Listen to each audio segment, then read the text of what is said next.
നമസ്കാരം. പകൽ വാർത്ത ആരംഭിക്കുന്നു. ആദ്യം നോക്കാം പ്രധാന തലക്കെട്ടുകൾ.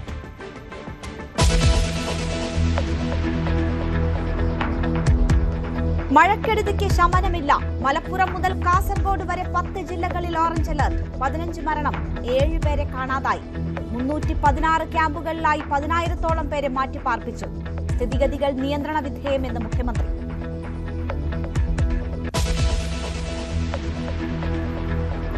മിന്നൽ പ്രളയമെന്ന് മുഖ്യമന്ത്രി. കാലാവസ്ഥാ മുന്നറിയിപ്പുണ്ടായിരുന്നില്ല. ഡാമുകളിൽ നിന്ന് വെള്ളമൊഴുക്കുന്നുവെന്ന് പ്രചാരണം തെറ്റ്. മുന്നറിയിപ്പ് കിട്ടാത്തതുകൊണ്ട് ആളുകളെ ഒഴിപ്പിക്കാൻ സമയം കിട്ടിയില്ല എന്നും മുഖ്യമന്ത്രി. ക്യാമ്പുകളിൽ മരുന്നുകളുടെ ക്ഷാമമില്ലെന്ന് മന്ത്രി കെ മുരളീധരൻ.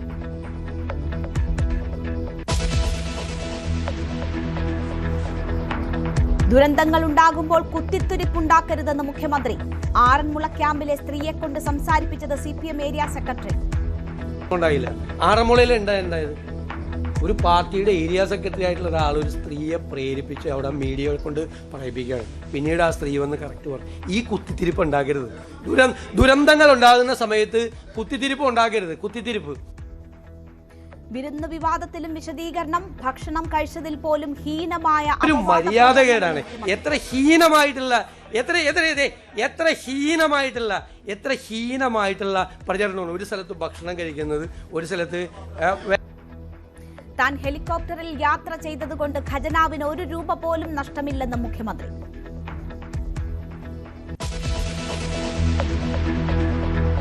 പത്തനംതിട്ടയിൽ ഗുരുതര സാഹചര്യം. പമ്പയാറിൽ ജലനിരപ്പ് ഉയരുന്നു.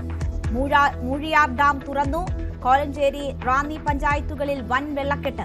കോട്ടയത്തിന്റെ താഴ്ന്ന പ്രദേശങ്ങൾ വെള്ളക്കെട്ടിൽ.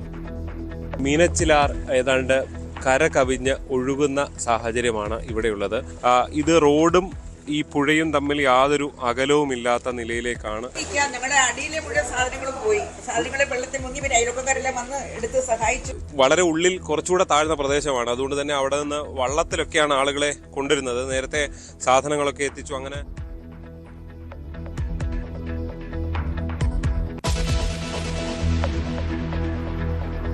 പാലക്കാട് നെല്ലിയാമ്പതി ചുരത്തിൽ KSRTC ബസ് മറിഞ്ഞ് 2 മരണം. 72 പേരുണ്ടായിരുന്ന ബസ് അപകടത്തിൽപ്പെട്ടത് നെല്ലിയാമ്പതിയിൽ നിന്നും വരുന്ന വഴി. മലപ്പുറം കാരായിത്തോട് നാടുകാണി സംസ്ഥാന പാതയിൽ റോഡിലേക്ക് മണ്ണിടിഞ്ഞു. TV ക്യാമറമാന് പരിക്ക്. കോഴിക്കോട്ടും മലപ്പുറത്തും വീടുകൾ തകർന്നു.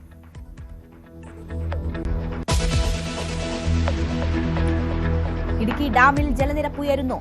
മലങ്കര, കല്ലാർകുട്ടി, പാമ്പള ഡാമുകളിൽ റെഡ് അലർട്ട്. മലങ്കര, കല്ലാർകുട്ടി, പാമ്പള ഡാമുകൾ തുറന്നു. കക്കയം ഡാം തുറന്നതിനെ തുടർന്ന് കുറ്റ്യാടി പുഴയുടെ തീരത്ത് താമസിക്കുന്നവർക്ക് ജാഗ്രതാ നിർദ്ദേശം. ഇരുവഴിഞ്ഞി പുഴയിലും ചെറുപുഴയിലും ജലനിരപ്പ് ഉയർന്നു.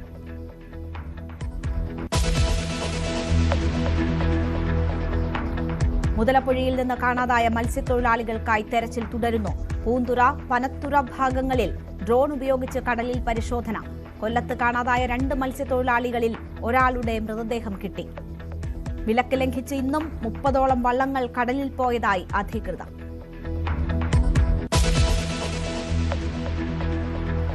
ED ഉദ്യോഗസ്ഥരെ ആക്രമിച്ച കേസിൽ 9 പ്രതികൾക്ക് ജാമ്യം. വധശ്രമം പ്രഥമദൃഷ്ട്യാ നിലനിൽക്കില്ലെന്നും പ്രതികൾ 67 ദിവസമായി ജയിലിലാണെന്നും കോടതി. കേസിൽ പ്രഥമദൃഷ്ട്യാ തെളിവുണ്ടെന്നും നിരീക്ഷണം.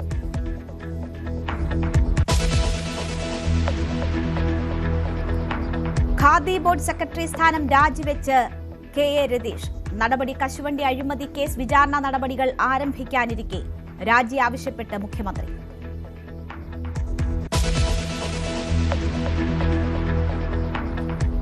ഗുസ്തി താരങ്ങളുടെ ലൈംഗിക അതിക്രമ പരാതിയിൽ ബ്രിജ്ഭൂഷൺ കുറ്റവിമുക്തൻ. നടപടി ദില്ലി വിചാരണ കോടതിയുടേത്. ബ്രിജ്ഭൂഷണെതിരെ പരാതി നൽകിയത് 6 താരങ്ങൾ.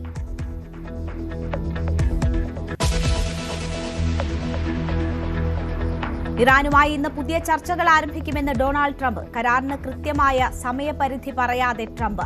പ്രതികരിക്കാതെ ഇറാൻ. ഏഷ്യൻ വിപണിയിൽ ആഗോള എണ്ണവിലയിൽ ഇടിവ്. ബ്രെന്റ് ക്രൂഡ് ഓയിൽ വില 4.5% കുറഞ്ഞ് $83.98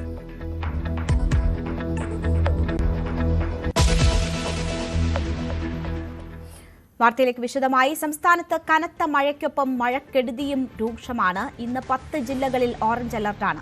തിരുവനന്തപുരം, കൊല്ലം, തൃശൂർ, പാലക്കാട് ഒഴിച്ചുള്ള ജില്ലകളിലാണ് ഓറഞ്ച് അലർട്ട് ഉള്ളത്.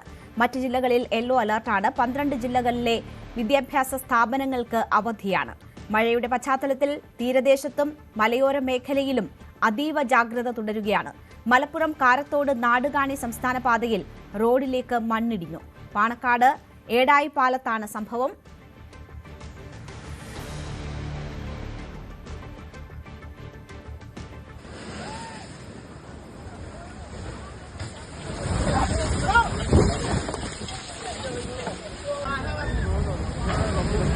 കാരത്തോട് നാടുകാണി സംസ്ഥാന പാതയിലാണ് റോഡിലേക്ക് ഇങ്ങനെ മണ്ണിടിഞ്ഞു വീണ് വലിയ അപകടമുണ്ടായത്. പാണക്കാട് ഏടായി പാലത്താണ് സംഭവം ഉണ്ടായിരിക്കുന്നത്. അതേസമയം പത്തനംതിട്ടയിൽ സ്ഥിതി അതീവ ഗുരുതരമായി തുടരുകയാണ്.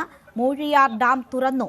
റാന്നി, കോഴഞ്ചേരി താലൂക്കുകളിൽ നിന്ന് ആളുകളെ ഒഴിപ്പിച്ചു. പലരും വീട് വിട്ടുപോകാൻ തയ്യാറാകാത്തത് പ്രതിസന്ധിയുണ്ടാക്കുകയാണ്. ആറന്മുള, കോഴഞ്ചേരി താലൂക്കിൽ അതീവ ജാഗ്രതയാണ്. അപ്പർ കുട്ടനാട് വെള്ളത്തിൽ മുങ്ങിയിരിക്കുന്നു. കുറ്റൂർ, പെരിങ്ങര, നെടുമ്പ്ര, നിരണം, കടപ്ര മേഖലകളിലെ വീടുകൾ ഒറ്റപ്പെട്ട നിലയിലാണ്. ശബരിമല പാതയിൽ മണ്ണിടിഞ്ഞ് തീർത്ഥാടകരെ ശബരിമലയിലേക്ക് കയറ്റിവിടുന്നത് ഇപ്പോൾ തടസ്സപ്പെട്ടിരിക്കുകയാണ്. തിരുവല്ലയിൽ വീടുകളിൽ നിരവധി പേർ കുടുങ്ങിക്കിടക്കുന്നു എന്നാണ് വിവരം. മീനച്ചിലാറ്റിൽ വെള്ളം പൊങ്ങിയതോടെ ആർപ്പൂക്കര അടക്കമുള്ള ഇടങ്ങളിൽ വെള്ളം കയറി.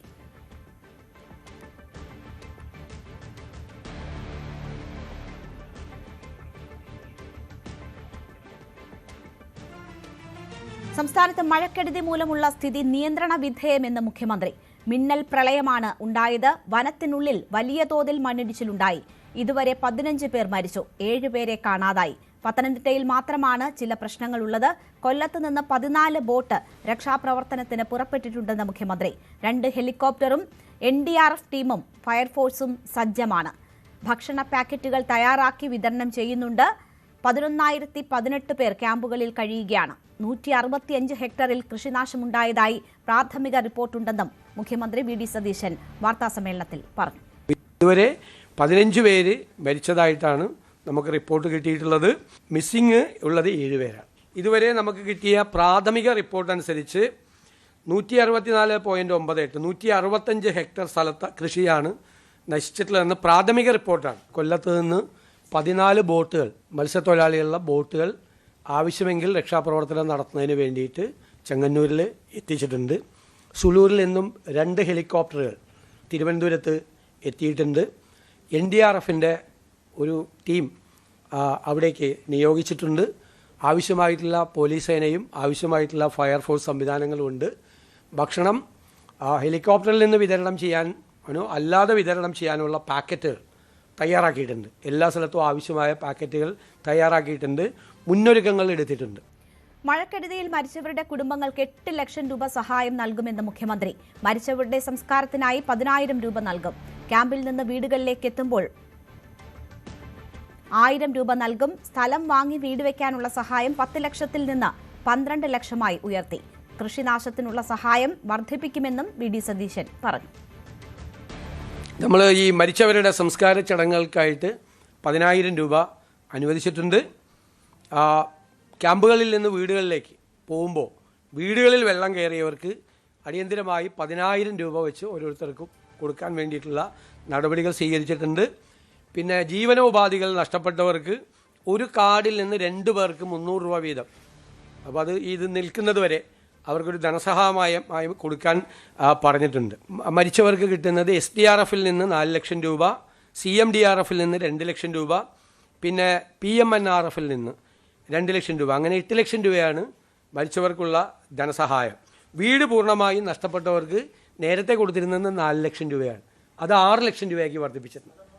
സ്ഥലം വാങ്ങി വീട് വയ്ക്കാൻ നേരത്തെ 10 ലക്ഷമായിരുന്നത് 12 ലക്ഷമാക്കി. നേരത്തെ 4 ലക്ഷം വീട് വയ്ക്കാൻ കൊടുത്തിരുന്നത് നമ്മൾ 6 ലക്ഷമാക്കി വർദ്ധിപ്പിച്ചു. കാരണം ഈ വീടിൻ്റെ മെറ്റീരിയൽസിനൊക്കെ വില കൂടി. ഇത് പണ്ടെങ്ങാണ്ട് തീരുമാനിച്ചു വെച്ചിരിക്കുന്ന റേറ്റാണ്. ആദ്യമായിട്ടാണ് ഇത് കൂട്ടുന്നത്, ഇപ്പോൾ കൂട്ടുന്നത്. അണക്കെട്ടുകളിൽ ജലനിരപ്പ് ഉയരുന്നുവെന്ന വ്യാജ പ്രചരണത്തിനെതിരെ മുഖ്യമന്ത്രി. അണക്കെട്ടുകളിൽ ജലനിരപ്പ് ഉയരുന്നില്ല, അനാവശ്യ പ്രചരണമാണ് ഇപ്പോൾ നടക്കുന്നത്. ജനങ്ങൾക്ക് ആശങ്ക വേണ്ട.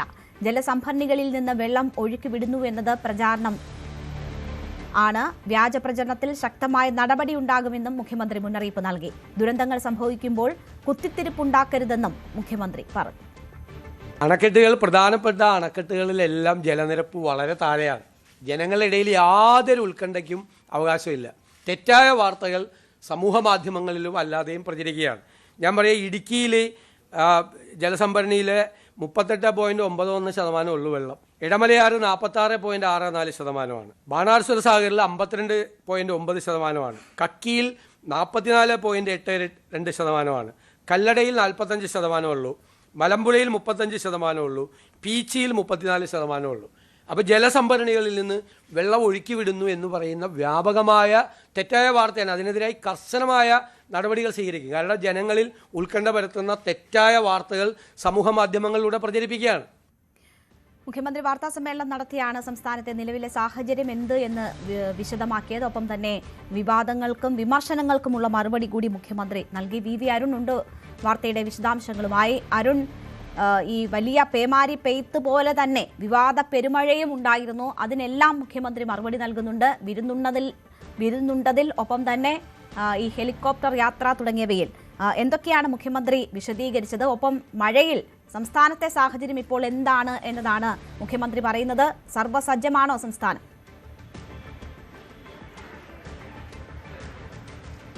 ലഡുക, സംസ്ഥാനത്ത് അസാധാരണമായ മഴയാണുണ്ട്. അത് മുഖ്യമന്ത്രിയുടെ വാക്കുകൾ കടമെടുത്താൽ മിന്നൽ പ്രളയമാണ് സംസ്ഥാനത്ത് ഉണ്ടായത്.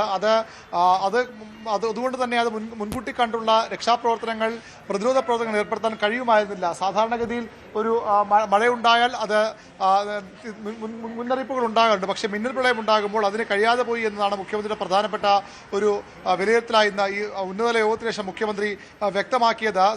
മറ്റെല്ലാ ക്രമീകരണങ്ങളും മുന്നറിയിപ്പുകൾ നേരത്തെ നൽകിയിരുന്നു. പക്ഷേ മിന്നൽ പ്രളയത്തെ തിരിച്ചറിയാനും അത് പ്രതിരോധിക്കാനുള്ള സംവിധാനങ്ങൾ IMDക്ക് പോലും ഇല്ല. അതുകൊണ്ടാണ് ഇത്തരമൊരു പ്രശ്നമുണ്ടായെന്ന് മുഖ്യമന്ത്രി വിലയിരുത്തി. സംസ്ഥാനത്തെ സ്ഥിതിഗതികൾ നിയന്ത്രണ വിധേയമാണ്. പത്തനംതിട്ടയിൽ മാത്രമാണ് അല്പം ആശങ്കയുള്ളത്. വെള്ളം അവിടെ ഇറങ്ങാനുണ്ട്. അവിടെ പ്രത്യേക ശ്രദ്ധയുണ്ടാകും. 316 ക്യാമ്പുകളിലായി 11,018 പേർ സംസ്ഥാനത്ത് ക്യാമ്പുകളിലുണ്ട്. 15 മരണം ഇത് റിപ്പോർട്ട് ചെയ്തു. 7 പേർ ഇനിയും കണ്ടെത്താനുണ്ട്. 30-ന് തന്നെ ദുരന്തനിവാരണ അതോറിറ്റിയുടെ യോഗം ചേർന്ന് സ്ഥിതികൾ വിലയിരുത്തി. 1-ാം തീയതിയും യോഗം ചേർന്നിരുന്നു. കൃത്യമായ മുന്നറിയിപ്പുകളും നൽകിയെന്നാണ് മുഖ്യമന്ത്രി അവകാശപ്പെടുന്നത്. വ്യാജ പ്രചരണങ്ങൾ നടക്കുന്നുണ്ട്. വലിയ അണക്കെട്ടുകൾ തുറന്നുവിടുന്നു, അതിലൂടെ വെള്ളം മുങ്ങിയെന്ന പ്രചരണമുണ്ട്. അത്തരം ഒരു സാഹചര്യവും സംസ്ഥാനത്തില്ല. മൂഴിയാറിൽ മാത്രമാണ് അത്തരത്തിൽ വെള്ളം തുറന്നുവിട്ടത്. പക്ഷേ അത് വലിയ അണക്കെട്ടുകളെല്ലാം പ്രധാനപ്പെട്ട അണക്കെട്ടുകളെല്ലാം ജലനിരപ്പ് അനുവദനീയമായതിലും താഴ്ന്ന അവസ്ഥയിലാണെന്നാണ് മുഖ്യമന്ത്രി വ്യക്തമാക്കുന്നത്. കടലാക്രമണമുള്ള പ്രദേശങ്ങളിൽ പ്രത്യേക ശ്രദ്ധയുണ്ടാകും. മരണമടഞ്ഞവരുടെ ഈ സംസ്കാര ചടങ്ങുകൾക്ക് കുടുംബാംഗങ്ങൾക്ക് 10,000 രൂപ നൽകും. ക്യാമ്പുകളിൽ കഴിയുന്നവർ വീടുകളിലേക്ക് എത്തുമ്പോൾ അവർക്ക് അതിജീവിക്കാൻ 10,000 രൂപ നൽകും. മരിച്ചവർക്കുള്ള ധനസഹായം 8 ലക്ഷം രൂപയാണ്. സ്ഥലം വാങ്ങി വീട് വയ്ക്കാൻ നേരത്തെ പൂർണ്ണമായും ഈ ഉരുൾപൊട്ടലടക്കം വീടും സ്ഥലവും നഷ്ടപ്പെട്ടവരുണ്ട്. അവർക്ക് അവിടെ വീട് വയ്ക്കാൻ കഴിയുന്ന സാഹചര്യമുണ്ട്. അങ്ങനെ സ്ഥലം വാങ്ങി വീട് വയ്ക്കാൻ 10 ലക്ഷമായ നേരത്തെ സഹായം അത് 12 ലക്ഷമായി സർക്കാർ ഉയർത്തി.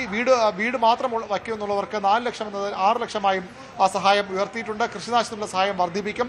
അടുത്ത മന്ത്രിസഭാ യോഗത്തിൽ തീരുമാനം ഉണ്ടാകും. മിന്നൽ പ്രളയമുണ്ടായി. രാത്രി വരെ അത്തരം അറിയിപ്പില്ലായിരുന്നു. അതിതീവ്ര മഴയുണ്ടായി. വടശ്ശേരിക്കരയിലൊക്കെ 380 മില്ലിമീറ്റർ മഴയാണ് പെയ്തത്. എൽ നിനോയുടെ പ്രതിഫലനമാണ് സംസ്ഥാനത്ത് ഈ മഴയ്ക്ക്, ഇത്ര വലിയ മഴയ്ക്ക് കാരണം. അത് ഇനി മറ്റു തരത്തിൽ കൂടി മാറും. അത് തീവ്രമായ വരൾച്ച ഉണ്ടാകാനുള്ള സാധ്യതയുമുണ്ട്. ഏതായാലും ഈ മഴ മുന്നൊരുക്കങ്ങൾ, മറ്റ് നടപടികളൊക്കെ മുഖ്യമന്ത്രി വിശദീകരിച്ചു. എല്ലാ ക്രമീകരണങ്ങളും ഏർപ്പെടുത്തിയിട്ടുണ്ട്. ജനങ്ങൾക്ക് ഒരു വിധത്തിൽ ആശങ്ക വേണ്ടെന്ന് മുഖ്യമന്ത്രി പറയുന്നു. അതിനും അപ്പുറത്തേക്ക് ഈ സർക്കാരിൻ്റെ ഈ തയ്യാറെടുപ്പുകൾക്കും സഹായങ്ങൾക്കും അപ്പുറത്തേക്ക് മുഖ്യമന്ത്രിയുടെ ആ ദിവസങ്ങളിലെ യാത്രകൾ, അദ്ദേഹത്തെ ബന്ധപ്പെട്ട് വന്ന ചിത്രങ്ങൾ, ദൃശ്യങ്ങൾ, ഇതൊക്കെയാണ് വലിയ വിവാദമായി മാറിയത്. വലിയ പ്രളയമുണ്ടാകുമ്പോൾ മുഖ്യമന്ത്രി മലപ്പുറത്ത് പൊന്നാനിയിൽ ലീഗ് നേതാവിൻ്റെ വസതിയിൽ സത്കാരത്തിലായിരുന്നു എന്ന വിമർശനം ഉയർന്നു വന്നു. അതിന് ദൃശ്യങ്ങളും പ്രചരിച്ചു. അത് മുഖ്യമന്ത്രി വൈകാരികമായാണ് പ്രതികരിച്ചത്. എന്ത് തെറ്റാണ് താൻ ചെയ്തത്? 3 മണിക്ക് ശേഷം ആ വീട്ടിലെത്തി ഭക്ഷണം കഴിച്ചതാണോ തെറ്റ്? മലപ്പുറത്ത് സ്വാഭാവികമായും അവരുടെ സത്കാര രീതിയുണ്ട്. അതാണ് ആ ദൃശ്യങ്ങളിൽ കണ്ടത്. ഹീനമായ പ്രചരണം നടക്കുന്നു. താൻ ഭക്ഷണം കഴിക്കാതെ ഇരിക്കുകയായിരുന്നു. കഴിഞ്ഞ സർക്കാർ ഈ ദുരിതമുണ്ടാകുമ്പോൾ അന്നത്തെ മുഖ്യമന്ത്രി പട്ടിണി ഇരിക്കുകയായിരുന്നു, എനിക്കറിയില്ലായിരുന്ന പരിഹാസം കൂടി VD സതീശൻ മുന്നോട്ട് വച്ചു. ഒരു വേള അദ്ദേഹം ഈ ചോദ്യങ്ങൾക്ക് മുന്നിൽ ക്ഷുഭിതനാവുകയും ചെയ്തു. കഴിഞ്ഞ ദിവസം അദ്ദേഹം വാർത്താസമ്മേളനത്തിൽ പറഞ്ഞത് ഈ വിവാദങ്ങളൊക്കെ തന്നെ ആസ്വദിക്കുകയാണ്. പക്ഷേ അത്ര ആസ്വാദന ക്ഷമത അദ്ദേഹത്തിന് ഇന്ന് ഉണ്ടായില്ല എന്ന് വേണം പറയാൻ. അദ്ദേഹത്തിൻ്റെ ഈ ചോദ്യങ്ങൾ അദ്ദേഹം ക്ഷുഭിതനായി പ്രതികരിക്കേണ്ട സാഹചര്യം ഉണ്ടായിട്ടുണ്ട്. ഹെലികോപ്റ്റർ യാത്രയായിരുന്നു മറ്റു പ്രധാനപ്പെട്ട ആരോപണം VD സതീശന് ഉണ്ടായത്. നാട് ദുരന്തപ്പെടുമ്പോൾ അദ്ദേഹത്തിൻ്റെ പിതാവിനെ കാണാൻ ഹെലികോപ്റ്റർ യാത്ര ചെയ്തു. ആ ആരോപണങ്ങൾ പൂർണ്ണമായും മുഖ്യമന്ത്രി തള്ളിക്കളഞ്ഞു. താൻ ഒരു ഇൻവെസ്റ്റർമാർ, വലിയൊരു ഇൻവെസ്റ്റ്മെന്റ് ഗ്രൂപ്പ് കൊച്ചി തന്നെ കാണാനെത്തി, അല്ലെങ്കിൽ അവർ തമിഴ്നാട്ടിലേക്ക് പോകുമായിരുന്നു. അവരെ കാണാനാണ് കൊച്ചിയിലേക്ക് ഹെലികോപ്റ്ററിൽ പോയത്. എന്നാൽ ഏത് ഇൻവെസ്റ്റ്മെന്റ് ഗ്രൂപ്പാണ്, എന്ത് ഇൻവെസ്റ്റ്മെന്റ് ആണ് അതിലൂടെ സംസ്ഥാനത്ത് വരാൻ പോകുന്ന കാര്യം അദ്ദേഹം രഹസ്യമാക്കി തന്നെ വെക്കുകയാണ്. വരട്ടെ, വന്നിട്ട് പറയാം, അല്ലെങ്കിൽ അത് മുടങ്ങിപ്പോകുമെന്ന ഒരു ആശങ്കയാണ് അദ്ദേഹം പ്രകടിപ്പിച്ചത്. മാത്രമല്ല, കഴിഞ്ഞ സർക്കാരിന്റെ കാലത്ത് പിണറായി വിജയൻ പാർട്ടി സമ്മേളനങ്ങൾക്ക് പോലും സർക്കാർ ഖജനാവിൽ നിന്ന് പണം ഉപയോഗിച്ച് ഹെലികോപ്റ്റർ യാത്ര നടത്തിയെന്ന വിമർശനം അദ്ദേഹം ഉന്നയിച്ചു. ഒരു സ്വകാര്യ ആവശ്യത്തിനും താൻ ഹെലികോപ്റ്റർ ഉപയോഗിച്ചിട്ടില്ല. മാത്രമല്ല, ഈ യാത്ര കൊണ്ട് ഒരു രൂപ പോലും സർക്കാരിന് അധിക ബാധ്യത ഉണ്ടാകില്ല. ഈ മാസം അവസാനം വരെ ഹെലികോപ്റ്ററിന്റെ വാടക പ്രതിമാസം 80 ലക്ഷം എന്ന നിലയിൽ കഴിഞ്ഞ സർക്കാർ കൊടുക്കുന്നുണ്ട്.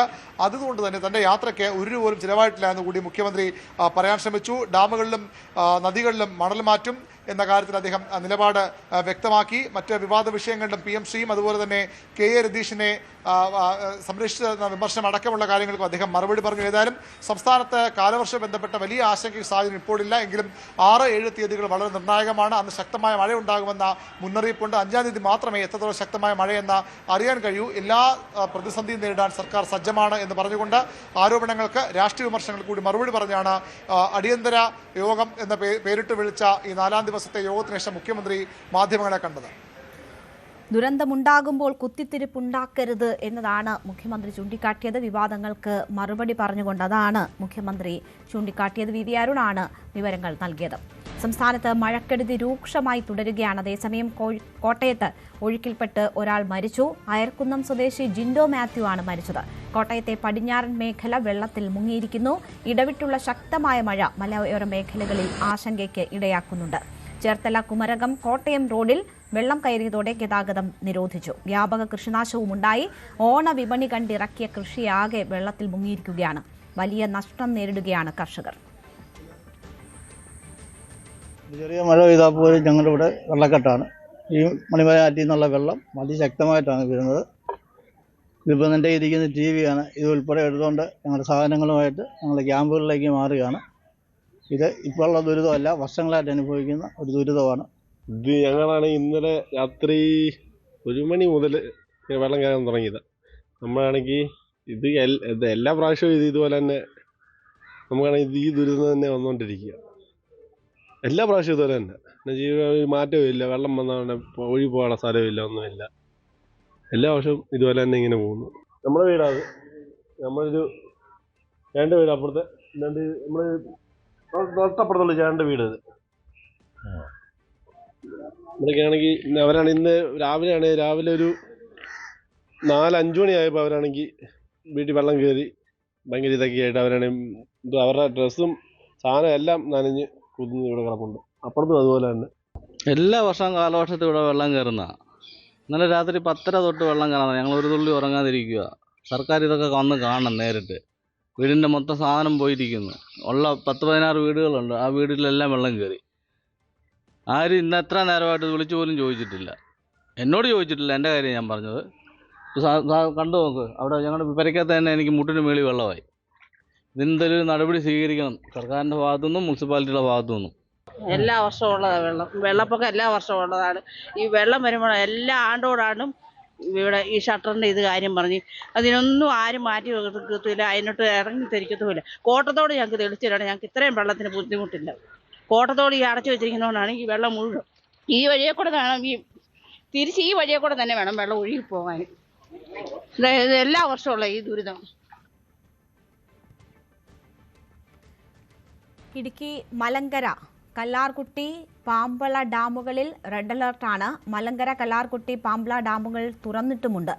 ഡാമുകളിൽ റെഡ് അലർട്ട് ലെവലിലാണ് ജലനിരപ്പ് ഇപ്പോഴുള്ളത്. പ്രധാന പാതകളിലടക്കം മണ്ണിടിച്ചിലുണ്ടായി. വാഹനങ്ങൾ വഴിതിരിച്ചുവിട്ടു. കോഴിക്കോട് മഴയ്ക്ക് നേരിയ കുറവുണ്ടെങ്കിലും താഴ്ന്ന പ്രദേശങ്ങൾ ഇപ്പോഴും വെള്ളത്തിനടിയിലാണ്. കണ്ണാടിക്കൽ ഭാഗത്ത് നിന്ന് ആളുകളെ മാറ്റിയിട്ടുണ്ട്. കക്കയം ഡാം തുറന്നതിനെ തുടർന്ന് കുറ്റ്യാടിപ്പുഴയുടെ തീരത്ത് താമസിക്കുന്നവർക്ക് ജാഗ്രതാ നിർദ്ദേശം നൽകിയിട്ടുണ്ട്. ഇരുവഴിഞ്ഞി പുഴയിലും ചെറുപുഴയിലും ജലനിരപ്പ് ഉയർന്നു.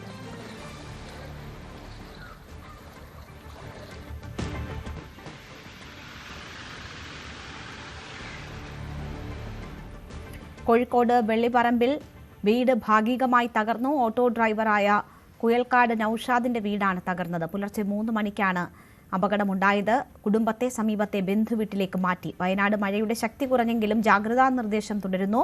മലയോര പാതകളിലും വിനോദസഞ്ചാര കേന്ദ്രങ്ങളിലും നിയന്ത്രണം തുടരുകയാണ്. മാനന്തവാടിയിലും പനമരത്തും വെള്ളക്കെട്ടാണ്.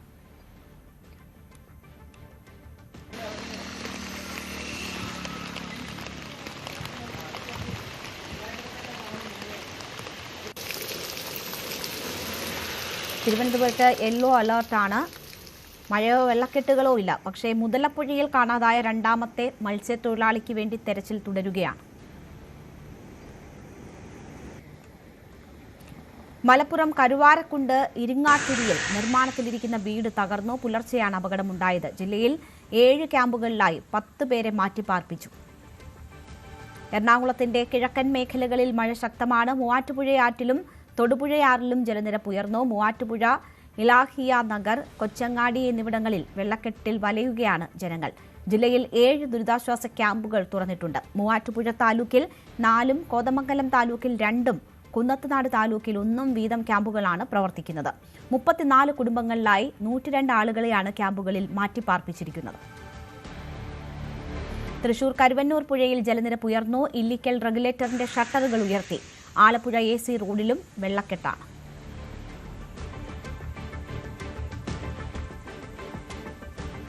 ശശിനാരായണനുണ്ട് പത്തനംതിട്ടയിൽ നിന്ന് വിവരങ്ങളുമായി. ശശിനാരായണൻ, പത്തനംതിട്ടയിലാണ് ഏറ്റവും രൂക്ഷമായ സാഹചര്യം ഇപ്പോഴും നിലനിൽക്കുന്നത്. ആറന്മുളയിലും മറ്റും സ്ഥിതി ഗുരുതരമാണ്. മുഖ്യമന്ത്രിയും അതിന്റെ സൂചനകൾ നൽകുന്നുണ്ട്. കൂടുതൽ സംവിധാനങ്ങൾ അങ്ങോട്ടേക്ക് എത്തിക്കാൻ തയ്യാറെടുക്കുന്നു എന്നതാണ് മനസ്സിലാക്കുന്നത്. എന്താണ് സാഹചര്യം?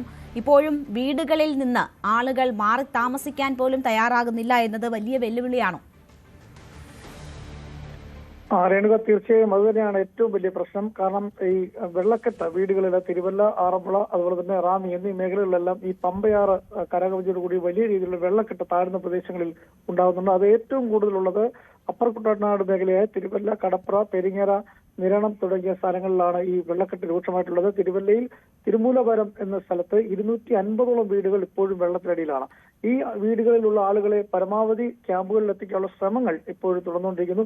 പക്ഷേ ഈ വീടുകളിൽ നിന്ന് പലപ്പോഴും പല ആളുകളും ഈ ക്യാമ്പിലെത്താൻ ബുദ്ധിമുട്ട് കാണിക്കുന്നവർ തയ്യാറാകുന്നില്ല. അത് പ്രധാന കാരണം ഈ ക്യാമ്പിൽ വന്നാൽ മതിയായ സൗകര്യങ്ങളോ ഭക്ഷണമോ മറ്റു കാര്യങ്ങളോ കിട്ടത്തില്ല എന്ന ചില പ്രചരണങ്ങൾ കൂടിയുണ്ട്.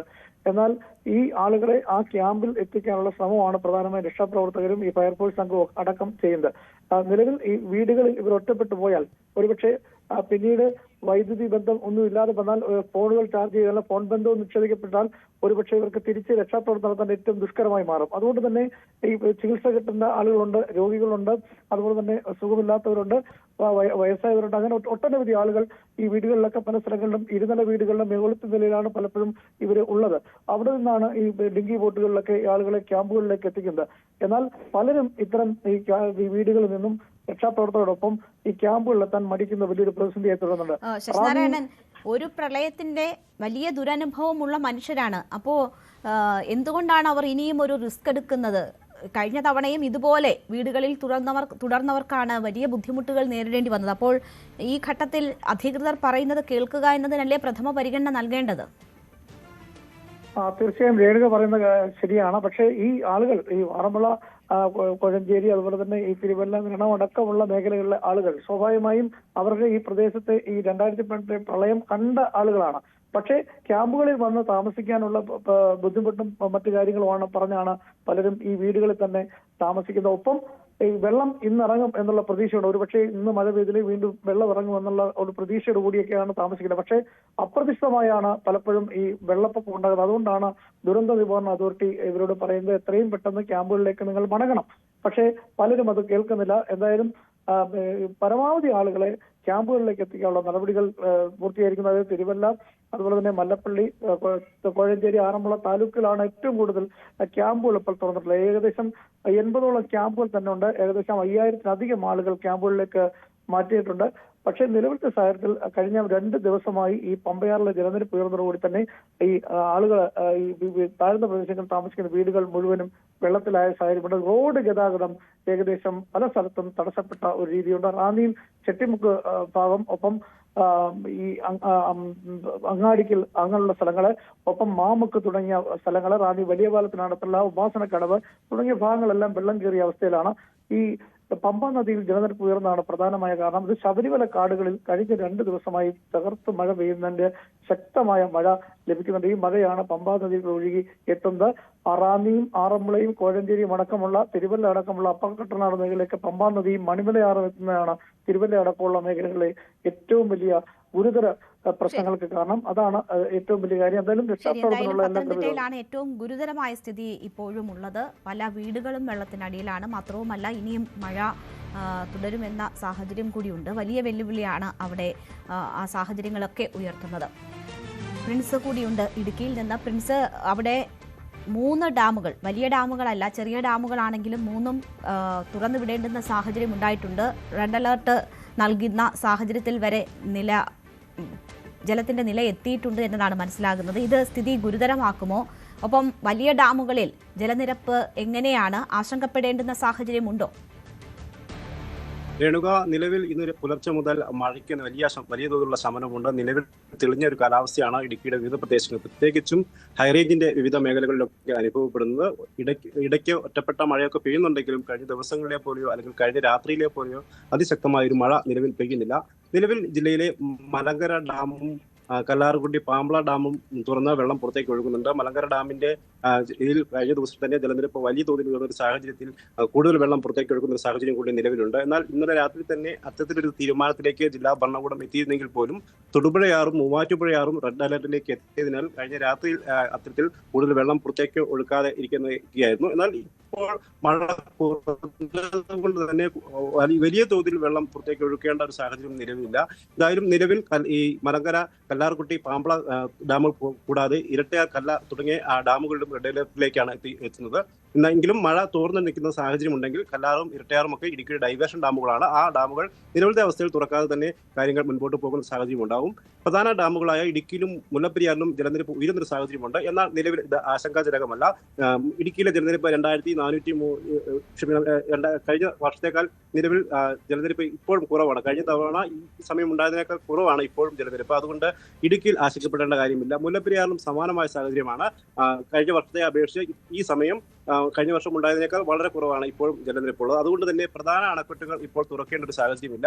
എന്തായാലും നിലവിൽ ഇടുക്കിയിൽ മഴ മാറി നിൽക്കുകയാണ്. പ്രത്യേകിച്ചും ലോ റേഞ്ചിലും ഹൈ റേഞ്ചിലും എല്ലാം മഴ മാറി നിൽക്കുന്നു. അതുകൊണ്ട് തന്നെ വലിയൊരു ആശ്വാസമാണ്. എങ്കിലും രാത്രി കാലങ്ങളിൽ വീണ്ടും മഴ പെയ്യുന്ന ഒരു സാഹചര്യം ഇപ്പോഴും മൂടിക്കെട്ടിയ അന്തരീക്ഷമൊക്കെയാണ്. അതുകൊണ്ട് തന്നെ രാത്രിയിൽ വീണ്ടും മഴ ശക്തമാണെന്ന് കരുതുന്നുണ്ട്. ജില്ലയിൽ നിലവിൽ 13 ക്യാമ്പുകളാണ് പ്രവർത്തിക്കുന്നത്. തൊടുപുഴ താലൂക്കിൽ 6ഉം ഇടുക്കിയിൽ 4ഉം ഉടുമ്പൻചോലയിൽ 1ഉം പീരുമേടിൽ 2 താലൂക്കുകളാണ് ക്യാമ്പുകളാണ് പ്രവർത്തിക്കുന്നത്. ഈ ക്യാമ്പുകളിലായി ഏകദേശം 200ഓളം കുടുംബങ്ങളെ മാറ്റി പാർപ്പിച്ചിട്ടുമുണ്ട്.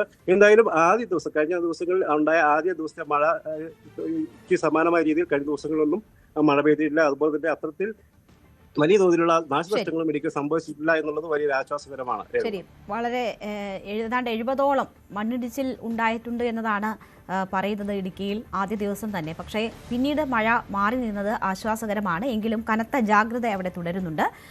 ഡാമുകളിലെ നിലയും ഇപ്പോൾ ആശങ്കപ്പെടേണ്ടുന്ന സാഹചര്യത്തിലല്ല എന്നതാണ് പ്രിൻസ് ചൂണ്ടിക്കാട്ടുന്നത്. പ്രിൻസ് പി ജെയിംസ് ആണ് വിവരങ്ങൾ നൽകിയത്. നമ്മൾ ഇനി എറണാകുളത്തേക്ക് പോവുകയാണ്. അവിടെ നിന്ന് ഡാനി പോൾ ചേരുന്നുണ്ട്. ഡാനി, എറണാകുളത്തെ സംബന്ധിച്ച് കിഴക്കൻ മേഖലയാണ് ഏറ്റവും പ്രശ്നബാധിതമായിട്ടിരിക്കുന്നത്. അവിടെയാണ് വലിയ പ്രശ്നങ്ങൾ, ഇപ്പോൾ വലിയ ദുരിതം ഇപ്പോഴും ജനങ്ങൾ അനുഭവിക്കുന്നത്.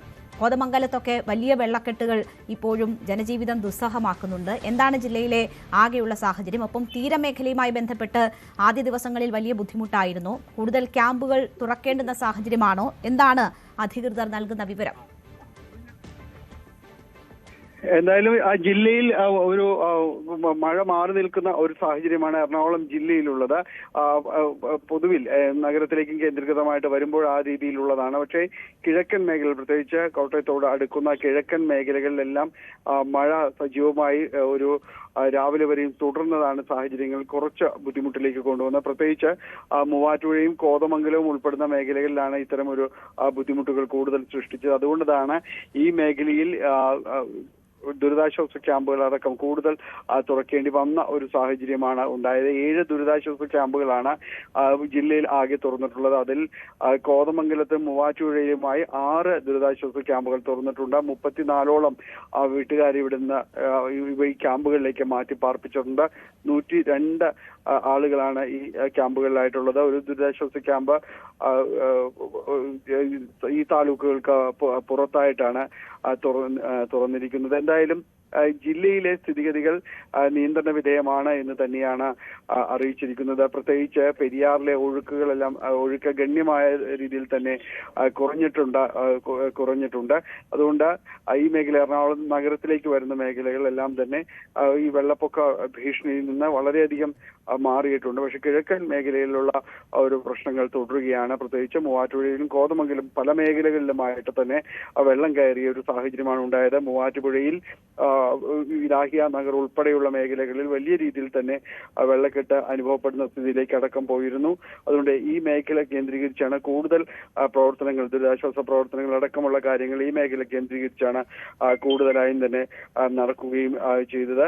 ഈ മൂവാറ്റുപുഴ ആറിന് പുറമെ തന്നെ കാളിയാറിൽ നിന്നുള്ള വെള്ളവും ഇവിടേക്ക് കയറുന്ന ഇതിന്റെ ഒരു അളവ് കൂടുതലാവുന്നതാണ് മൂവാറ്റുപുഴയിൽ സ്ഥിതിഗതികൾ കൈവിടാനായിട്ട് ഒരു കാരണം. ഇലാഹിയ നഗറും കൊച്ചങ്ങാടിയും പോലുള്ള മേഖലകളിൽ ഇന്ന് പുലർച്ചെ 5 മണിയോടുകൂടി വലിയ രീതിയിലേക്ക് വെള്ളം കയറുകയായിരുന്നു. കനത്ത മഴയും ഒപ്പം തന്നെ ഇടുക്കിയിൽ നിന്നുള്ള വെള്ളത്തിന്റെ വരവും ഈ ആറുകളിലൂടെയുള്ള വെള്ളത്തിന്റെ വരവുമാണ് വലിയ രീതിയിലേക്കുള്ള പ്രശ്നങ്ങൾ സൃഷ്ടിച്ചിരിക്കുന്നത്. എന്തായാലും അവിടെയും ഈ ദുരിതാശ്വാസ ക്യാമ്പുകളടക്കം സജീവമാക്കിക്കൊണ്ട് മുന്നോട്ട് പോകുന്നു. ഇപ്പോൾ മഴ കുറഞ്ഞു നിൽക്കുന്നത് ഈ മേഖലയിൽ കുറച്ചൊരു ആശ്വാസം നൽകുന്നുണ്ട്. ശരി, ഡാനിപ്പോളാണ് എറണാകുളം ജില്ലയിലെ ആകെയുള്ള ഒരു സാഹചര്യം വിശദീകരിച്ചത്. കൂടുതൽ ക്യാമ്പുകളൊക്കെ തുറക്കാനുള്ള നിർദ്ദേശങ്ങളും നടപടികളും ഉണ്ടായിട്ടുണ്ട് എന്നതാണ് ഡാനിപ്പോൾ സൂചിപ്പിക്കുന്നത്. ജി ശ്രീജിത്ത് കൂടി നമുക്കൊപ്പം ചേരുകയാണ്. ശ്രീജിത്ത് കോട്ടയത്ത് നിന്നാണ് ചേരുന്നത്.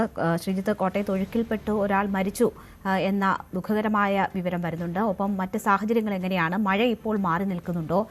വെള്ളം കയറിയ ഇടങ്ങളിൽ നിന്ന് എന്താണ് ശുചീകരണം ഉൾപ്പെടെ എങ്ങനെ പുരോഗമിക്കുന്നു? എന്താണ് ജില്ലയിലെ സാഹചര്യം?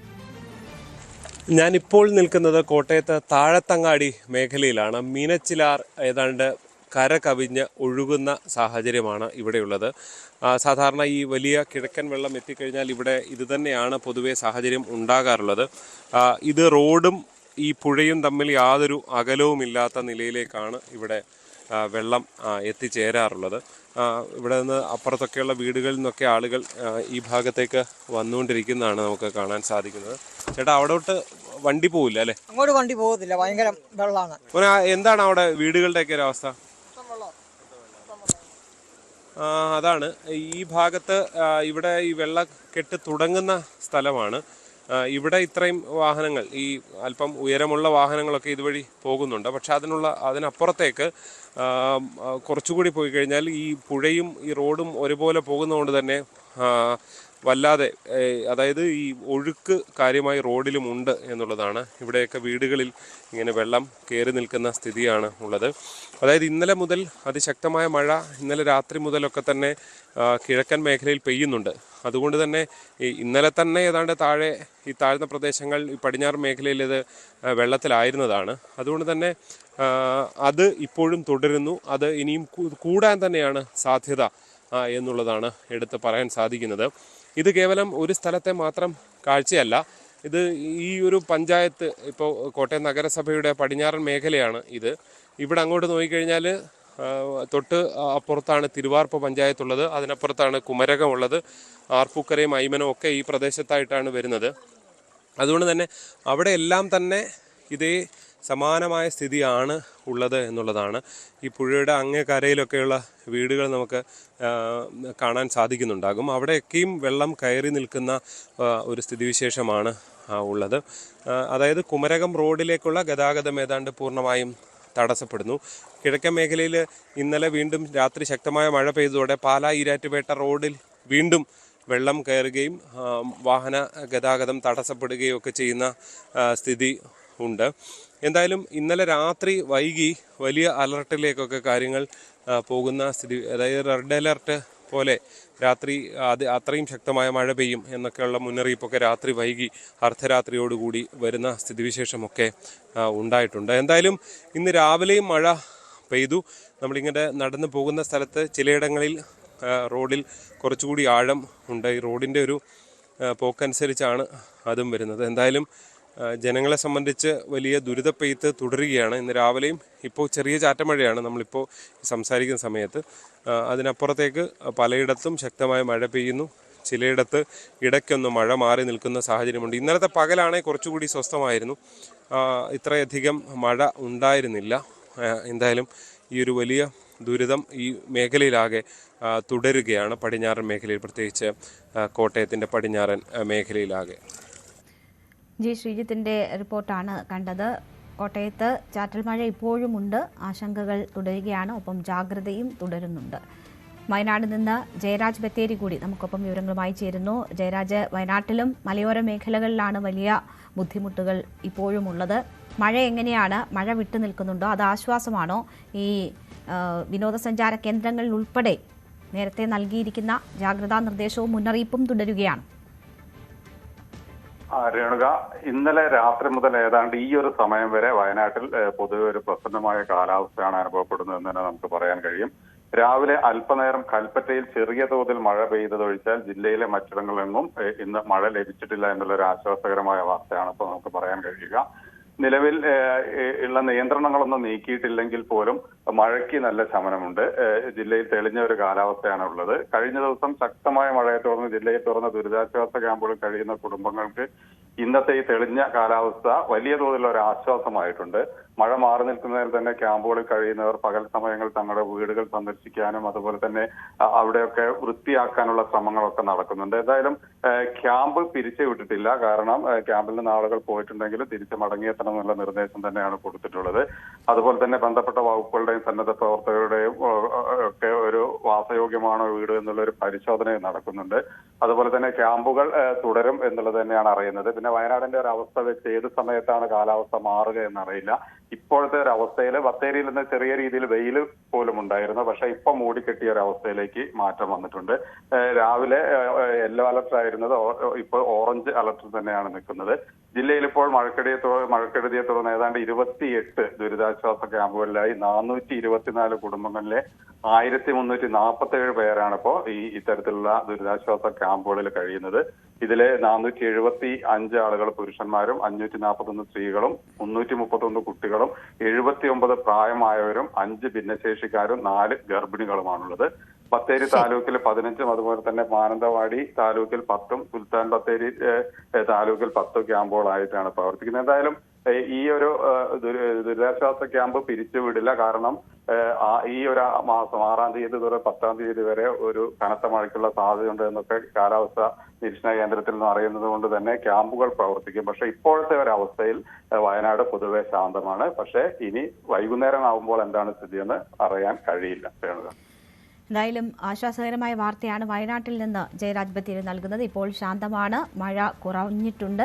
അതുകൊണ്ട് തന്നെ വലിയ ബുദ്ധിമുട്ടുകൾ ഇപ്പോൾ വയനാടിനെ സംബന്ധിച്ചില്ല എന്നതാണ് ജയരാജ് സൂചിപ്പിക്കുന്നത്. ജിഷാദ് വളാഞ്ചേരി മലപ്പുറത്ത് നിന്ന് കൂടി ചേരുന്നുണ്ട്. ജിഷാദ്, മലപ്പുറത്ത് സ്ഥിതി എങ്ങനെയുണ്ട്?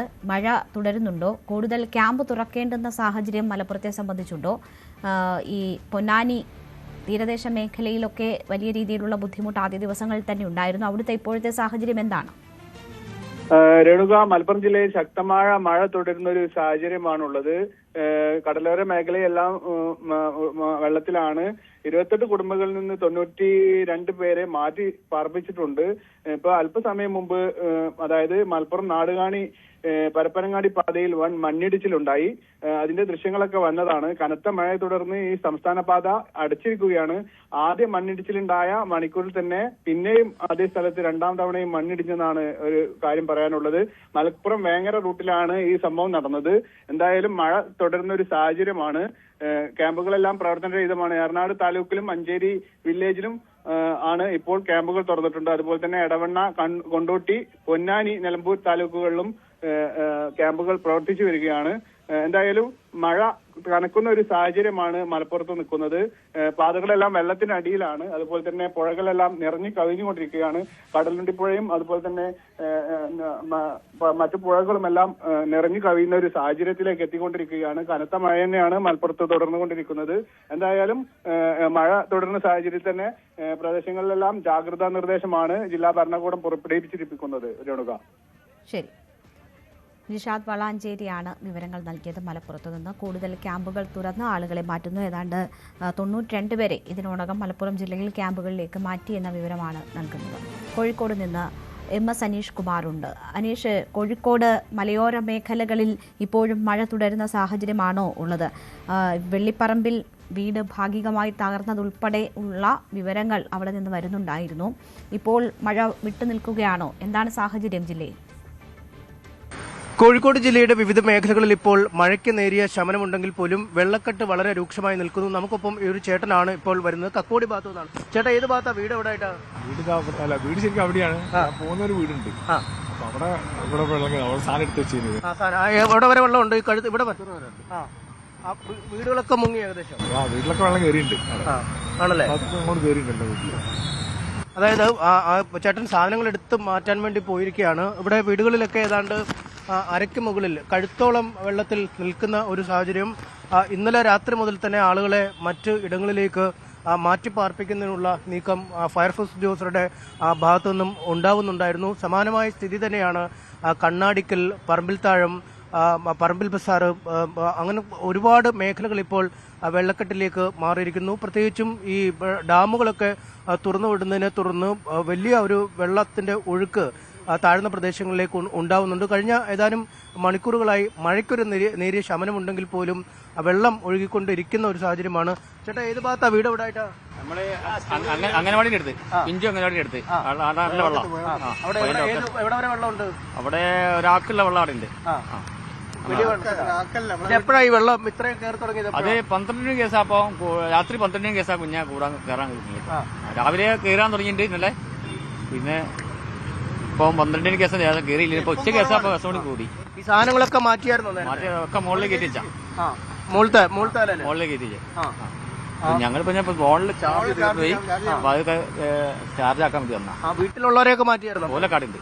വീട്ടിൽ തന്നെ ഉണ്ട്. മുകളിൽ തന്നെ? വീട്ടിൽ മുകളിൽ. എങ്ങനെ ചേട്ടന്റെ വീട് അവിടെ തന്നെയാണ്? പുഴയൊക്കെ തന്നെ. തലക്കല്ല 1 കിലോമീറ്റർ അപ്പുറം. അവിടെ വെള്ളം എങ്ങനെയുണ്ട്? വെള്ളം വീട്ടിൽ മുമ്പിൽ ഒരാൾക്ക് മേലെ വെള്ളമുണ്ട്. അകത്ത് വെള്ളമുണ്ട്. 2 സ്റ്റെപ്പ് വെള്ളമുണ്ട്. ചേറിന്റെ സാധനങ്ങളൊക്കെ മുകളിലേക്ക് മാറ്റി. മുകളിൽ എടുത്ത് വെച്ചിട്ടുണ്ട്. കുറെ ഒക്കെ എടുത്തേക്കാൻ പറ്റിയിട്ടുണ്ട്. കൊണ്ടാത്തൊക്കെ താഴത്തുണ്ട്. വലിയ പ്രശ്നമാണ്. നേരത്തെ 2018 ഇത്ര ഇതിൽ കൂടുതലുണ്ടായിരുന്നു? അത്രയായില്ല. അത്ര ആയിട്ടില്ല. പക്ഷെ നന്നായി വെള്ളം വരുന്നുണ്ടല്ലേ? 2 വീട്ടും കൂടി വന്നാൽ 2000 വീട്ടിലാണ് വെള്ളം. അത്ര കൂടത്തെ ആവും. അതായത് 2010 ഒരു ജലനിരപ്പ് ഇപ്പോൾ എത്തിയിട്ടില്ലെങ്കിൽ പോലും വൈകാതെ തന്നെ അവിടേക്ക് എത്തും എന്ന രീതിയിലാണ് ഇപ്പോൾ കാര്യങ്ങൾ പുരോഗമിക്കുന്നത്. കാരണം ഓരോ മിനിറ്റിലും വലിയ തോതിൽ വെള്ളം ഒഴുകിയെത്തിക്കൊണ്ടിരിക്കുന്ന കാഴ്ച. കുറ്റ്യാടി ഈ അടക്കമുള്ള ഭാഗങ്ങളിൽ നിന്നും പൂനൂർ പുഴ വഴിയൊക്കെ ഇങ്ങോട്ട് വെള്ളം എത്തുന്നു എന്നാണ് നാട്ടുകാർ പറയുന്നത്. പെയ്ത്ത് വെള്ളത്തിനപ്പുറം പുറത്തുനിന്നുള്ള വെള്ളം ഒഴുകി വരുന്നതാണ് കാര്യങ്ങൾ കൂടുതൽ സങ്കീർണമാക്കുന്നത്. എന്തായാലും വലിയ ഒരു വെള്ളപ്പൊക്കത്തിലേക്ക് തന്നെ കാര്യങ്ങൾ നീങ്ങിയിരിക്കുന്നു. ഇന്നലെ മുതൽ ആളുകളെ ഈ മേഖലകളിൽ നിന്നും ഒഴിപ്പിക്കാനുള്ള ശ്രമം നടക്കുന്നു. താമരശ്ശേരി, മുക്കം പോലുള്ള പ്രദേശങ്ങളിലൊക്കെ മഴയ്ക്ക് നേരിയ ശമനമുണ്ടെങ്കിലും താഴ്ന്ന പ്രദേശങ്ങളിലേക്ക് മുകൾ ഭാഗങ്ങളിൽ നിന്നും വെള്ളം എത്തിക്കൊണ്ടിരിക്കുന്ന കാഴ്ചയാണ് നമുക്ക് കാണാൻ കഴിയുന്നത്. ഫയർഫോഴ്സ് ഉദ്യോഗസ്ഥർ ഈ പ്രദേശങ്ങളിൽ കുടുങ്ങിക്കിടക്കുന്ന ആളുകളെ പുറത്തേക്ക് എത്തിക്കാനുള്ള ഒരു നീക്കവും നടത്തുന്നുണ്ട്. അവർ ബോട്ടുകളിലും മറ്റുമാണ് രക്ഷാപ്രവർത്തനം നടത്തുന്നത്. കൂടുതൽ ആളുകളെ എത്തിക്കാൻ ഇതിപ്പോ അങ്ങോട്ട് പോയേക്കുമായിരിക്കും അല്ലേ? പോയിട്ട് അരമണിക്കൂറിൽ കൂടുതലായി. അങ്ങോട്ടൊക്കെ നല്ല വെള്ളമാണ്. അവിടേക്ക് തന്നെ ഒരാൾക്ക് 3/4 ഭാഗത്തോളം വെള്ളമുണ്ട്. പുഴവക്കത്തോടി തന്നെയാണ് പോകാനുള്ളത്.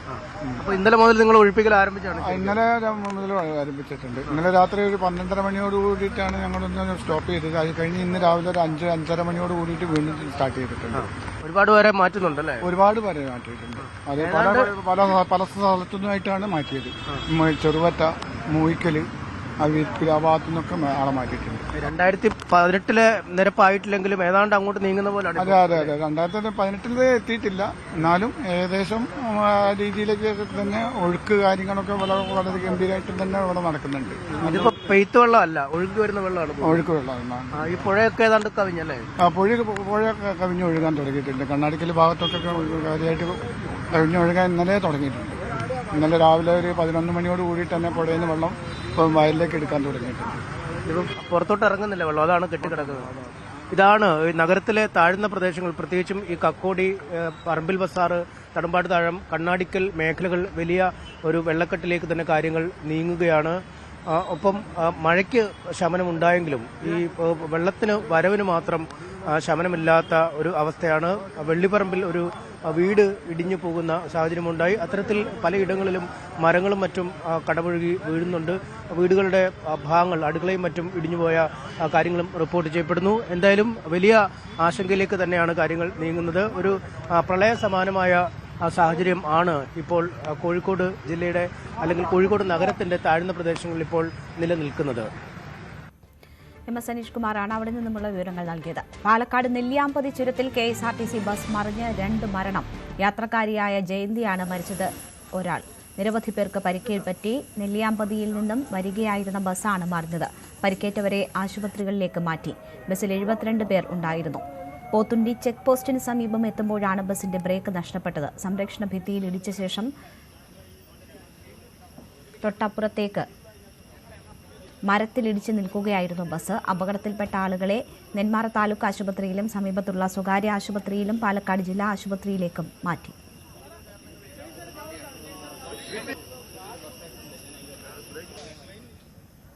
തൃശൂർ പുതുക്കാട് ദേശീയപാതയിൽ നിയന്ത്രണം വിട്ട KSRTC ബസ് ഇടിച്ച് യുവതിക്ക് ദാരുണാന്ത്യം.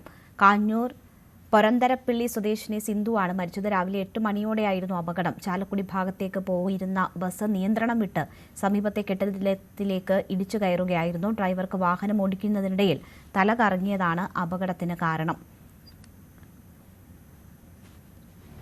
ഹെലികോപ്റ്റർ യാത്രാ വിവാദത്തിൽ വിശദീകരണവുമായി മുഖ്യമന്ത്രി. ഹെലികോപ്റ്റർ ഉപയോഗിച്ചതിൽ സർക്കാരിന് 1 രൂപ പോലും നഷ്ടമുണ്ടായിട്ടില്ല എന്നാണ് മുഖ്യമന്ത്രി പറയുന്നത്. പഴയ മുഖ്യമന്ത്രി ഹെലികോപ്റ്ററിൽ യാത്ര ചെയ്യുന്നതിൽ താൻ പരാതി പറഞ്ഞിട്ടില്ല. എന്നാൽ പിണറായി പാർട്ടി പരിപാടിക്കായി ഹെലികോപ്റ്ററിൽ യാത്ര പോയിട്ടുണ്ട്. താൻ പോയത് സ്വകാര്യ യാത്രയ്ക്കല്ല, പകരം ഇൻവെസ്റ്റ്മെന്റ് മീറ്റിനാണ്. സംസ്ഥാനത്തിന് ഗുണകരമായ ഇൻവെസ്റ്റ്മെന്റ് മീറ്റിനാണ് താൻ പോയത്. അവർക്ക് അത്യാവശ്യമായി ഡൽഹിക്ക് തിരിച്ചു പോകേണ്ടതുള്ളതുകൊണ്ടാണ് ഹെലികോപ്റ്ററിൽ പോയതെന്നും മുഖ്യമന്ത്രി പറഞ്ഞു. എന്നാൽ ആരാണ് നിക്ഷേപകരെന്ന് പറയാനാകില്ല എന്നും മുഖ്യമന്ത്രി വിശദീകരിച്ചു. ഞാൻ ഒരു സ്ഥലത്തും ഹെലികോപ്റ്റർ എടുത്ത് പഴയ മുഖ്യമന്ത്രി യാത്ര ചെയ്യുന്നതിനെ കുറിച്ച് ഞാൻ പരാതി പറഞ്ഞിട്ടില്ല. ഞാൻ ഹെലികോപ്റ്റർ ഉപയോഗിച്ചതിൽ 1 രൂപ പോലും സർക്കാരിന് നഷ്ടം ഉണ്ടായിട്ടില്ല. 1 രൂപ പോലും സർക്കാരിന് അധിക ചിലവുണ്ടായിട്ടില്ല. കാരണം കഴിഞ്ഞ ഗവൺമെൻറ് അടുത്ത സെപ്റ്റംബർ 19 വരെ ഈ ഹെലികോപ്റ്റർ വാടകയ്ക്ക് എടുത്തിട്ടിരിക്കുകയാണ്. നിങ്ങൾ വ്യാപകമായി പ്രചരിപ്പിച്ചു സോഷ്യൽ മീഡിയയിൽ കൂടി CPM നേതാക്കൾ. ഞാൻ ഹെലികോപ്റ്റർ എടുത്തിട്ട് സ്വകാര്യ യാത്രയ്ക്കാണ് പോയതെന്ന് പറഞ്ഞു. ഞാൻ പോയത് നിങ്ങളോട് പറഞ്ഞുതരാം. ഞാൻ പോയത് ഒരു ഇൻവെസ്റ്റ്മെൻറ്റ് ഗ്രൂപ്പ് കൊച്ചിയിലുണ്ടായിരുന്നു കാണാൻ വേണ്ടിയിട്ട്. അവർ രാത്രി ഡിന്നർ മീറ്റിങ്ങിന് കാണാമെന്നാണ് പറഞ്ഞത്. അവർ തമിഴ്നാട് മുഖ്യമന്ത്രിയായിട്ട് കണ്ടതിന് ശേഷമാണ് കൊച്ചിയിൽ വന്നത്. ഞാൻ വന്ദേ ഭാരതിന് ബുക്ക് ചെയ്തിരുന്നു പോകാൻ. രാത്രി അവിടെ എത്തി അവരോട് സംസാരിക്കാൻ. അപ്പോൾ അവർക്ക് അത്യാവശ്യമായി സൺഡേക്ക് ഡൽഹിയിലേക്ക് തിരിച്ചു പോകണം എന്ന് പറഞ്ഞു. അവരെ അറിയിച്ച് അപ്പോൾ അതിനു മുമ്പ് അവരെ കാണണം. കാരണം തമിഴ്നാട് കൂടി അതിൽ ശ്രമിക്കുകയാണ് ആ ഇൻവെസ്റ്റ്മെൻറ്റിന് വേണ്ടിയിട്ട്. അവരെ തമിഴ്നാട് മുഖ്യമന്ത്രി കണ്ടിട്ടും ഞാൻ കാണാതെ പോയാൽ അതൊരു ബുദ്ധിമുട്ടാവുന്നത്, പിന്നീട് ഒരു ആക്ഷേപവും. അതുകൊണ്ടാണ് ഹെലികോപ്റ്റർ. വിരുന്ന് വിവാദത്തിലും മുഖ്യമന്ത്രിയുടെ വിശദീകരണം. വിരുന്നിൽ പങ്കെടുത്തുവെന്ന് അപവാദ പ്രചരണം നടത്തുന്നു. ഭക്ഷണം കഴിക്കുന്ന പടം എടുത്ത് പുറത്തു നൽകുന്നത് ഹീനമാണ്. താൻ പോയത് സൽക്കാരത്തിനല്ല, 3 മണിക്കാണ് ഭക്ഷണം കഴിച്ചത്. എന്ത് ഔചിത്യക്കുറവാണ് ഭക്ഷണം കഴിക്കുന്നതിലുള്ളതെന്നും മുഖ്യമന്ത്രി ചോദിച്ചു. ഭക്ഷണം കഴിക്കുന്നത് ഫോട്ടോ എടുത്ത് പുറത്തു കൊടുത്തതിന് നിങ്ങൾ എന്ത് ഔചിത്യമാണ് നിങ്ങളുടെ ചോദ്യത്തിന്? അല്ലത് ഭക്ഷണം കഴിച്ചു തെറ്റുപറ്റിപ്പോയി, ഇനി മുതൽ ഭക്ഷണം കഴിക്കാതിരിക്കും. എന്തൊരു മര്യാദകേടാണ്! എത്ര ഹീനമായിട്ടുള്ള പ്രചരണമാണ്. ഒരു സ്ഥലത്ത് ഭക്ഷണം കഴിക്കുന്നത്, ഒരു സ്ഥലത്ത് വെള്ളം എടുക്കുന്നു. അല്ലല്ല, ഒരു ചോദ്യത്തിന് മറുപടി പറ. അല്ല, ഇതിനൊന്നും മറുപടി പറ. എന്ത് ഔചിത്യക്കുറവാണ് ഭക്ഷണം കഴിച്ചതിന്? മുഖ്യമന്ത്രി മലപ്പുറത്ത് വിരുന്നിൽ പങ്കെടുത്ത സംഭവത്തിൽ വിശദീകരണവുമായി മന്ത്രി സണ്ണി ജോസഫും. മുഖ്യമന്ത്രിയോട് ഭക്ഷണം കഴിക്കേണ്ടെന്ന് പറയാൻ പറ്റുമോ എന്നായിരുന്നു ചോദ്യം. ഔദ്യോഗികമായി ചെയ്യേണ്ട കാര്യങ്ങൾ അദ്ദേഹം കൃത്യമായി ചെയ്യുന്നുണ്ട്. ഇതിനെ തെറ്റായി കാണുന്നത് ദുഷ്ട മനസ്സുള്ളവരാണ് എന്നും മന്ത്രി പറഞ്ഞു. മുഖ്യമന്ത്രി ഭക്ഷണം കഴിക്കേണ്ടെന്ന് പറയാൻ പറ്റില്ല. മുഖ്യമന്ത്രി ചെയ്യേണ്ട കാര്യങ്ങൾ കൃത്യമായി ചെയ്തുകൊണ്ട് തന്നെ നേരത്തെ മുൻകൂട്ടി നിശ്ചയിച്ച ചില പരിപാടികളിൽ സംബന്ധിച്ചെന്ന് വരും. മുഖ്യമന്ത്രി ഔദ്യോഗികമായിട്ട് ചെയ്യേണ്ട കാര്യങ്ങളെല്ലാം കൃത്യമായിട്ട് ചെയ്തുകൊണ്ട് തന്നെ മുൻകൂട്ടി നിശ്ചയിച്ച ചില പരിപാടിയിൽ പങ്കെടുക്കുന്നതിനോ അല്ലെങ്കിൽ എവിടെയെങ്കിലും പോയി ഉച്ചഭക്ഷണം കഴിക്കുന്നതിനോ ഒരു തെറ്റുമില്ല. അതൊക്കെ തെറ്റായിട്ട് കാണുന്ന ദുഷ്ട മനസ്സിന്റെ ആ മാനസികാവസ്ഥയാണ് നമുക്ക് അപലപിക്കേണ്ടത്. വിരുന്ന് വിവാദം വിഷയദാരിദ്ര്യത്തിന്റെ ഭാഗമെന്നാണ് മന്ത്രി കെ മുരളീധരന്റെ മറുപടി. ഉച്ചയ്ക്ക് ആരായാലും ഭക്ഷണം കഴിക്കും, ദുരന്തത്തെ പോലും രാഷ്ട്രീയവൽക്കരിക്കുന്നുവെന്നും കെ മുരളീധരൻ പറഞ്ഞു.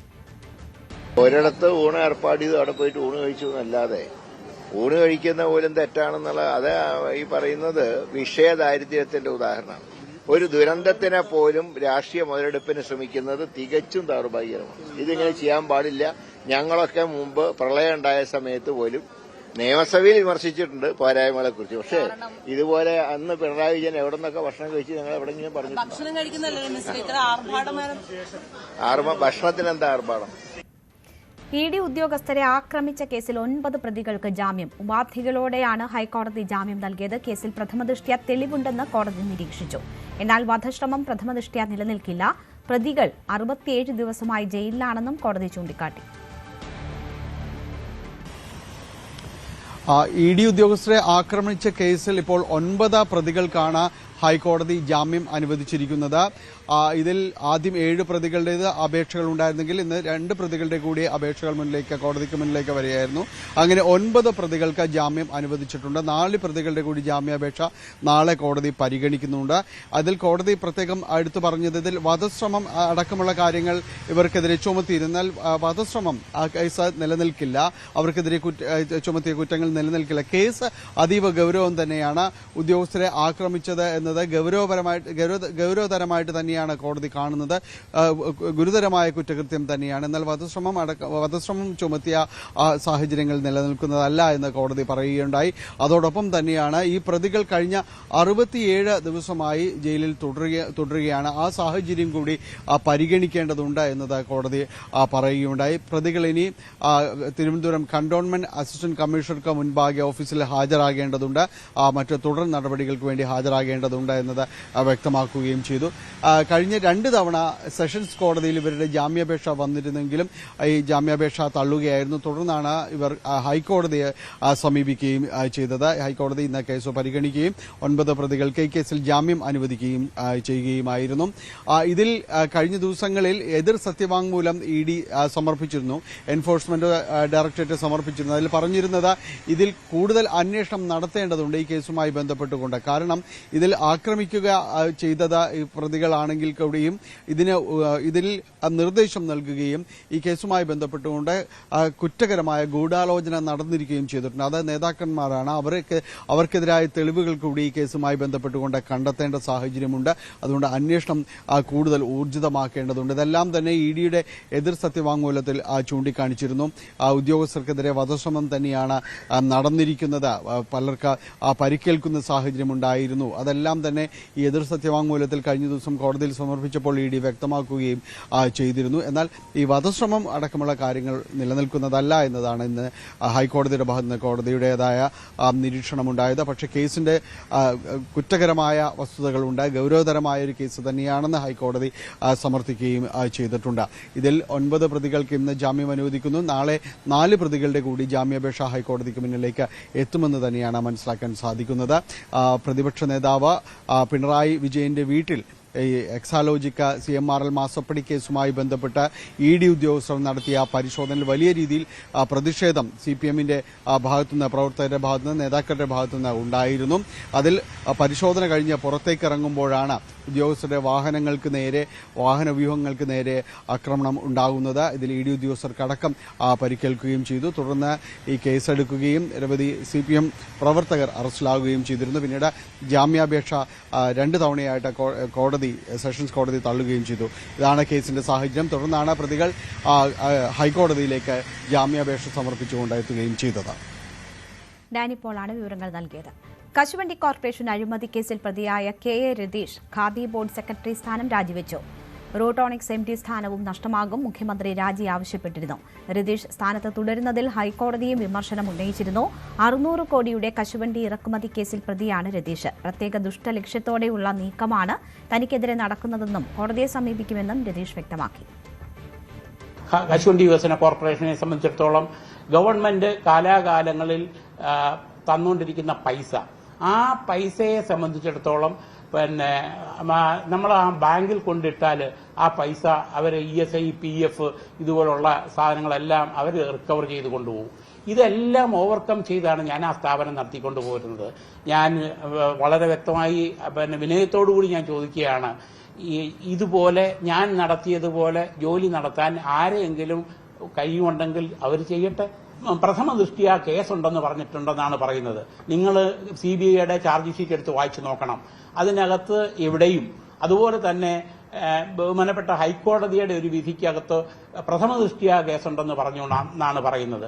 ഇത് പച്ച കള്ളമാണ്. പ്രഥമ ദൃഷ്ട്യാ കേസുണ്ടെന്നൊന്നും ഒരിക്കലും പറഞ്ഞിട്ടില്ല. അപ്പോൾ ഇതെല്ലാം ചില പ്രത്യേക ദുഷ്ടലക്ഷ്യത്തോടു കൂടിയാണെന്ന് മാത്രമേ എനിക്ക് പറയാനുള്ളൂ. രാഷ്ട്രീയ പകപോക്കലെന്ന് പറയാൻ പറ്റത്തില്ല. INTUCക്കകത്തുള്ള അല്ലെങ്കിൽ കോൺഗ്രസിനകത്തുള്ള ചില ആളുകൾ തമ്മിലുള്ള ഇഷ്യൂ അത് പരസ്പരം ഉള്ള നിങ്ങൾക്കറിയാം, പരസ്പരം അങ്ങോട്ടും ഇങ്ങോട്ടും പറയുന്നതിന്റെ ഭാഗമായി ടാർഗറ്റ് ചെയ്ത് INTUC പ്രസിഡന്റ് ആകാൻ താല്പര്യമുള്ളവർ അദ്ദേഹത്തിനെ ടാർഗറ്റ് ചെയ്യുന്നു. പിന്നെ ഉദ്യോഗസ്ഥനകത്ത് തന്നെ ഒരു ഉദ്യോഗസ്ഥൻ എന്നുള്ള നിലയിൽ ചില സമയത്ത് നമുക്കെല്ലാവരും പറയുന്നത് കേൾക്കാൻ കഴിയില്ല. അങ്ങനെ എന്നോട് വിരോധമുള്ളവരുണ്ടാവും. ഗുസ്തി താരങ്ങളുടെ ലൈംഗിക അതിക്രമ പരാതിയിൽ ബ്രിജ്ഭൂഷണെ കോടതി വെറുതെ വിട്ടു. ദില്ലി വിചാരണ കോടതിയുടേതാണ് നടപടി. മുൻ ഗുസ്തി ഫെഡറേഷൻ അധ്യക്ഷനാണ് ബ്രിജ്ഭൂഷൺ. താരങ്ങൾക്ക് നേരെ ബ്രിജ്ഭൂഷൺ ലൈംഗിക അതിക്രമം നടത്തിയെന്നായിരുന്നു കേസ്. ഗുസ്തി താരങ്ങളുടെ സമരത്തിന് വഴിവെച്ച സംഭവമായിരുന്നു ഇത്. 6 ഗുസ്തി താരങ്ങളാണ് ബ്രിജ്ഭൂഷണെതിരെ പരാതി ഉന്നയിച്ചത്. കോടതി ഉത്തരവിനെതിരെ അപ്പീൽ നൽകുമെന്ന് ദിനേശ് ഫോഗട്ട് പ്രതികരിച്ചു.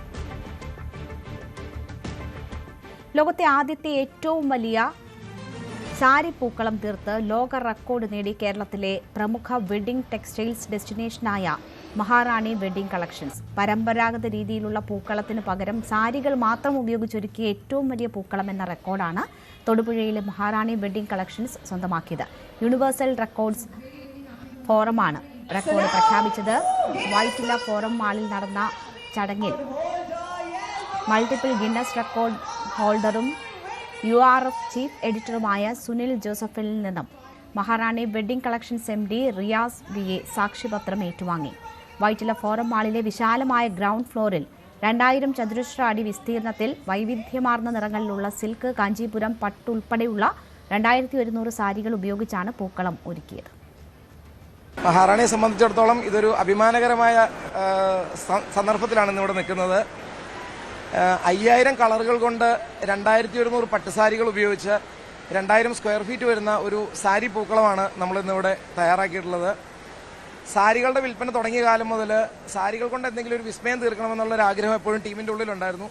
അത്തരം ചർച്ചകൾ എപ്പോഴും നമ്മുടെ ഫാഷൻ ഡിസൈനേഴ്സ് ടീമുമായിട്ടും മാർക്കറ്റിങ്ങുമൊക്കെ ആയിട്ട് ആലോചന ഉണ്ടായിരുന്നു. അങ്ങനെയാണ് ഈ ഓണം അടുത്തെത്തിയപ്പോൾ ഇങ്ങനെയൊരു കോൺസെപ്റ്റ് വന്നതും. 65,000 സ്ക്വയർ ഫീറ്റാണ് നമ്മുടെ തൊടുപുഴയിലെ ഷോറൂം. അതിൽ തന്നെ 28 സംസ്ഥാനങ്ങളുടെയും സാരികളുടെ കളക്ഷൻ ഉൾപ്പെടുത്തിക്കൊണ്ട് ഹൗസ് ഓഫ് സാരി എന്ന് പറയുന്ന ഒരു 10,000 സ്ക്വയർ ഫീറ്റിന്റെ സ്പെഷ്യൽ ഡിവിഷൻ തന്നെ നമുക്കുണ്ട്. ഇപ്പോൾ ഓണ സീസൺ ആയതുകൊണ്ട് തന്നെ കേരള സാരികളുടെയൊക്കെ ധാരാളം കളക്ഷൻസ് എത്തിച്ചേർന്നിട്ടുമുണ്ട്. പകൽ വാർത്ത പൂർണ്ണമാകുന്നു. നമസ്കാരം.